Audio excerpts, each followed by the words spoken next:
பக்கம் போயிட்டு இருக்காங்க.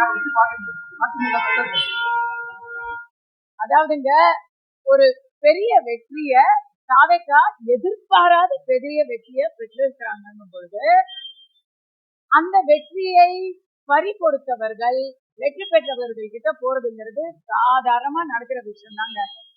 அதிமுக பவருக்கு வரும்போது மற்ற கட்சிகள்ல இருந்து எல்லாரும் அதிமுக ஓடி வருவாங்க. 5 வருஷம் முன்னாடி ஸ்டாலின் ஐயாவை ஜெயித்த போது அந்த பக்கம் எல்லாரும் போனாங்க. இப்ப தாவேகா ஒரு ட்ரெண்டிங்ல இருக்குங்கிறதுனால அதுக்கு எல்லாரும் வருவாங்க.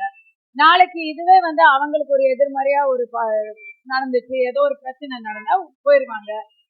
அரசியல்ல இந்த மாதிரி வியாபாரிகள் நிறைய இருக்காங்க, சந்தர்ப்பவாதிகள் நிறைய இருக்காங்க. அப்படிப்பட்டவர்களை அடையாளம் தெரிந்து கொள்வதில் தான் தாவேகாவின் வெற்றியும் தோல்வியும் அடங்கியிருக்கிறது.